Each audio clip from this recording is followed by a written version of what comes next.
Un saludo para ustedes, una bendición en este momento de oración y de reflexión. El tema de hoy es orando con María en la Encarnación. La Encarnación significa la habitación de Dios en la carne. Eso se da en la historia. Comienzo esta reflexión con la genealogía en el Evangelio de Mateo. Ahí aparecen todos los ancestros de Jesús y en medio de esa lista maravillosa aparecen 4 mujeres. La primera es Tamar, que será la esposa de Judá, uno de los hijos de Jacob.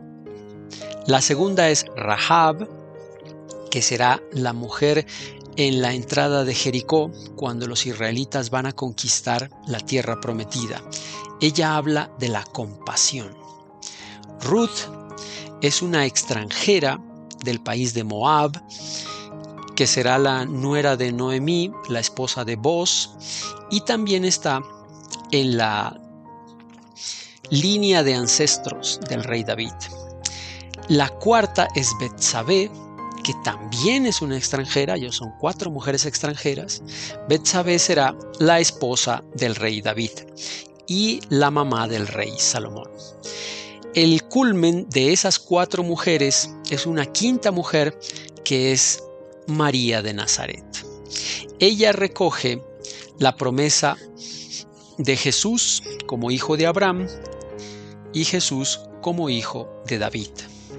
Es decir, la promesa de la descendencia en Abraham y la promesa del trono real en David. La genealogía concluye diciendo, en el capítulo 1 de Mateo, en el versículo 16, Jacob engendró a José, el marido de María, de la cual nació Jesús, llamado el Cristo. Todos tienen nombre, el papá es José, la mamá es María, el hijo es Jesús y su condición solemne es el Mesías, el Cristo.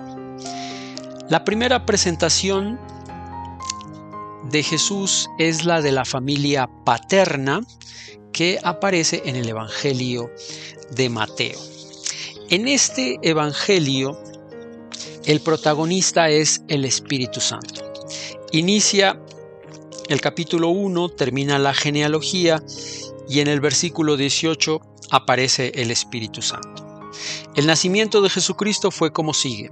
Estando su madre María desposada con José, antes de que se consumara el matrimonio, se halló que había concebido por obra del Espíritu Santo.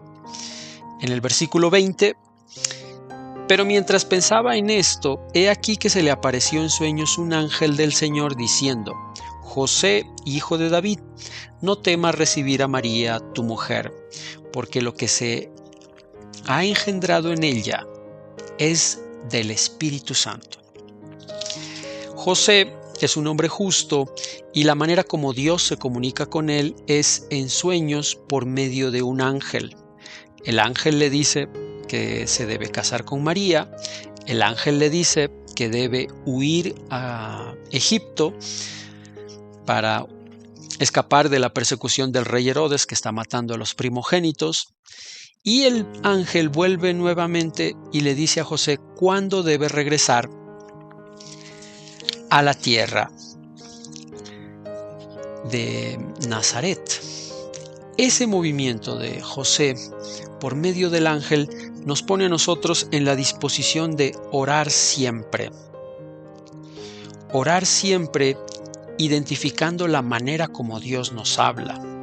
A José le habla en sueños.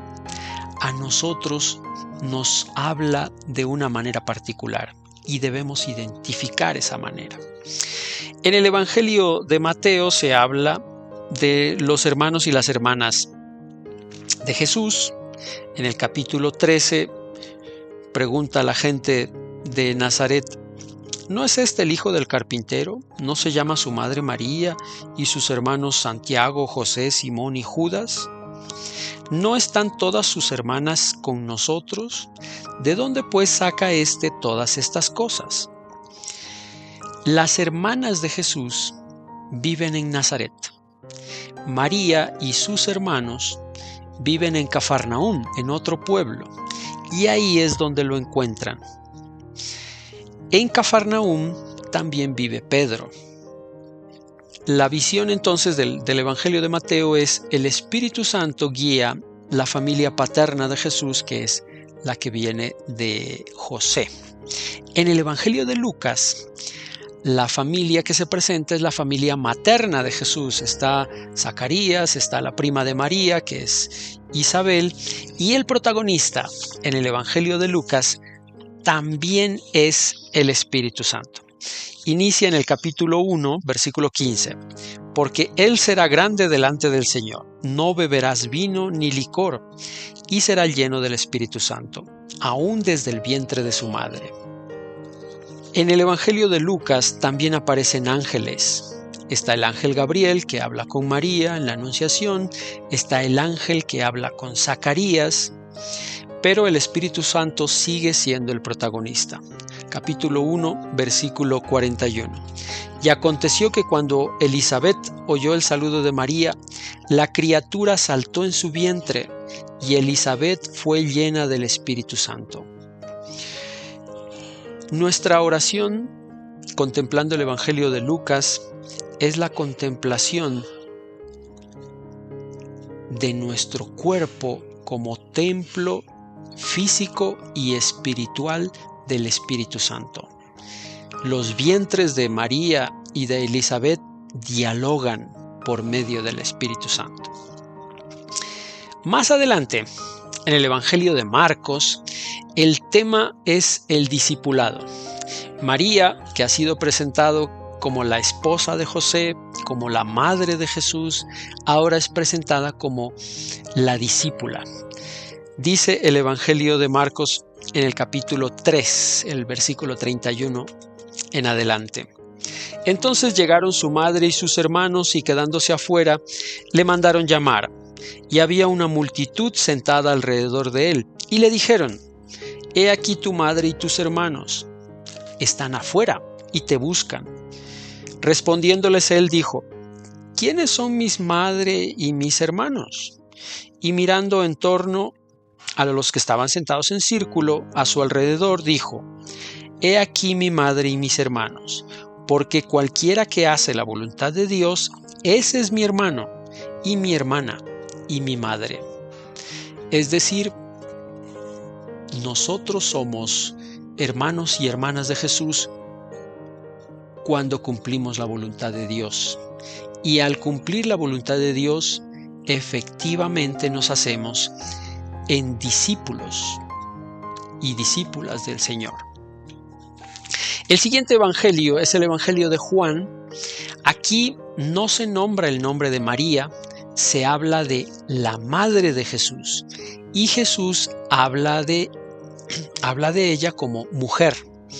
En el capítulo 2, en las bodas de Caná, inicia el relato de esta manera. Al tercer día se celebró una boda en Caná de Galilea, y estaba allí la madre de Jesús. Es decir, María es una de las organizadoras de las bodas, de la fiesta. En el versículo 3, cuando se acabó el vino, la madre de Jesús le dijo: No tienen vino. Ella es organizadora y le pide a Jesús que consiga vino, o por lo menos le pone el problema que tienen ahí. Jesús le responde, versículo 4, Mujer, ¿qué nos va a ti y a mí en esto? Todavía no ha llegado mi hora. La hora de Jesús va a llegar en la cruz. Su madre le dice en el versículo 5 a los sirvientes: hagan lo que Él les diga. Y el Evangelio de Juan se salta del capítulo 2 hasta el capítulo 19, es decir, hasta el final, para contar cuándo llega la hora de Jesús. María había terminado diciendo: hagan lo que Él les diga, cumplan su voluntad. Y ahora en el capítulo 19, cuando nuestro Señor Jesucristo está en la cruz, la contemplación final es la siguiente. Versículo 25 en adelante. Por eso los soldados hicieron esto, y junto a la cruz de Jesús estaba su madre y la hermana de su madre, María la mujer de Cleofás y María Magdalena. Y cuando Jesús vio a su madre y al discípulo que él amaba, que estaba allí cerca, dijo a su madre: «Mujer, he ahí tu hijo».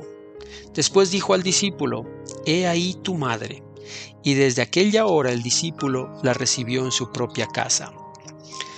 María nos ayudará a contemplar a nuestro Señor Jesucristo en la cruz.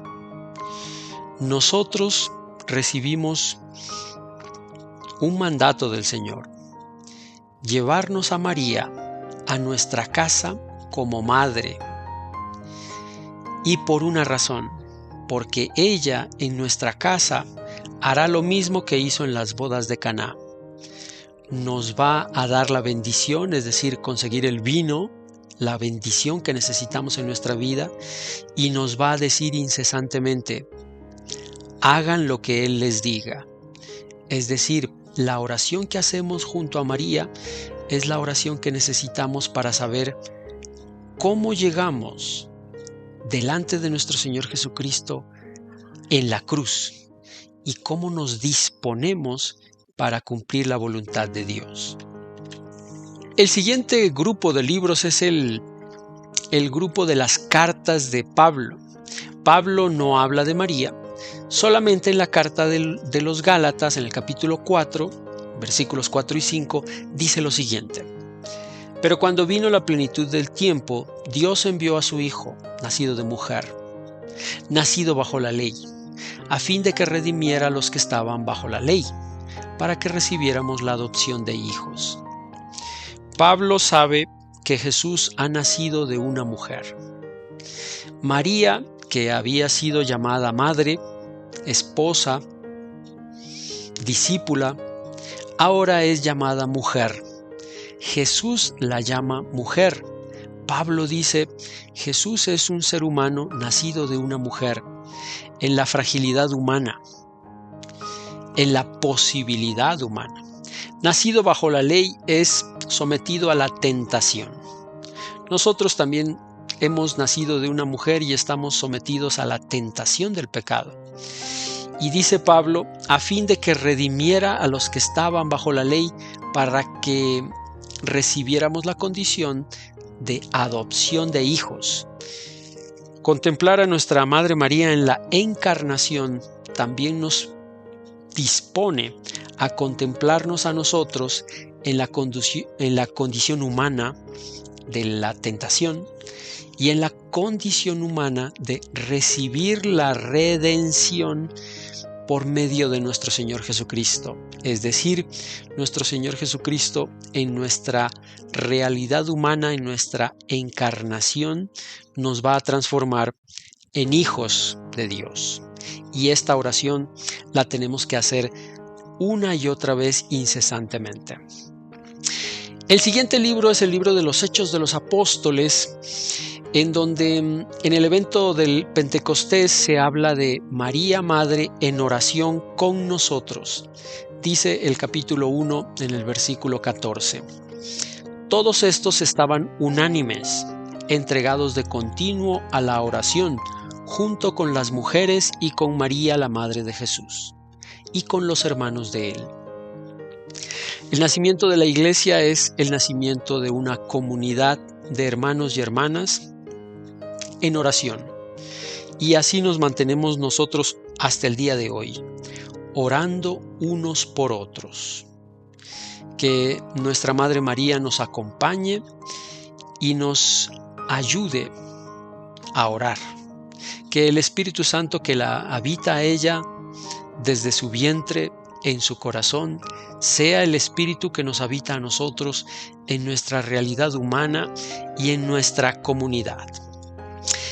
El último libro del Nuevo Testamento es el libro del Apocalipsis.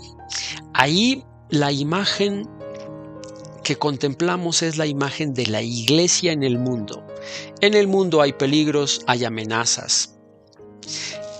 En el capítulo 12 del Apocalipsis se narra la entrada de una mujer vestida de sol con la luna debajo de sus pies, con una corona de 12 estrellas sobre su cabeza, y el dragón se para delante de esta mujer. Esa mujer es la iglesia. María, que acompaña a la iglesia en oración en el Pentecostés, ahora nos pone delante de una contemplación todavía más grande, porque es toda la iglesia en toda la historia como el vientre que recoge al Hijo varón, a nuestro Señor Jesucristo, el Cordero. Significa que nosotros vemos nuestra presencia de iglesia como el lugar que acoge la presencia del Hijo Salvador, del Cordero que va a ser glorificado. Esta oración nos pone también delante de la realidad que vivimos. ¿Cuál es la iglesia que tenemos y qué debemos pedir para la iglesia? Finalmente, en la carta a los Tesalonicenses, Pablo coloca una indicación más. ¿A dónde debemos llegar nosotros en la encarnación? En nuestro proceso de oración llegamos a decir que nos debemos transformar todos en madres. Dice la primera carta a los Tesalonicenses, capítulo 2, versículo 7. Más bien demostramos ser benignos entre vosotros, como una madre que cría con ternura a sus propios hijos. Es decir, nos debemos transformar o dejarnos transformar, porque el protagonista es el Espíritu Santo, en madres para los demás, en ternura, en consolación, en cuidado.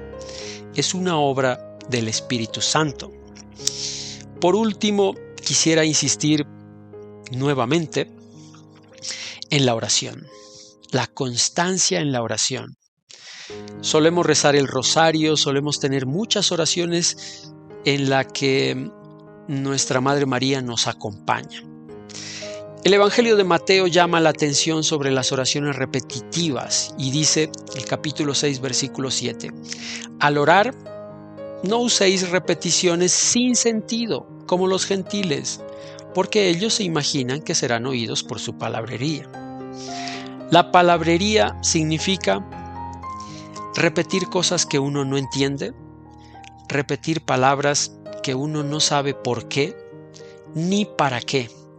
Nuestra oración debe ser profundamente conectada con el protagonista, el Espíritu Santo. Oramos con María por la encarnación, oramos con María porque ella recoge la historia de la salvación, oramos con María porque en nuestro vientre habita el Espíritu Santo, oramos con María porque cumplimos la voluntad de Dios como discípulos y por eso somos hermanos de Jesús. Dice la carta a los Tesalonicenses, capítulo 5, versículo 17, ya al final de la carta, orad sin cesar.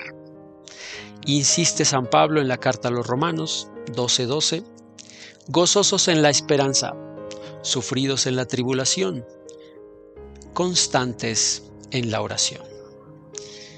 Mis queridos hermanos y hermanas, espero que este mensaje les sea de ayuda, de consolación en su proceso de oración y en la esperanza de la venida de nuestro hermano, de nuestro Maestro, de nuestro Señor Jesucristo. Muchas gracias. Gracias por haberme escuchado y que Dios te bendiga, te guíe, te acompañe y te proteja siempre. Amén, amén y amén.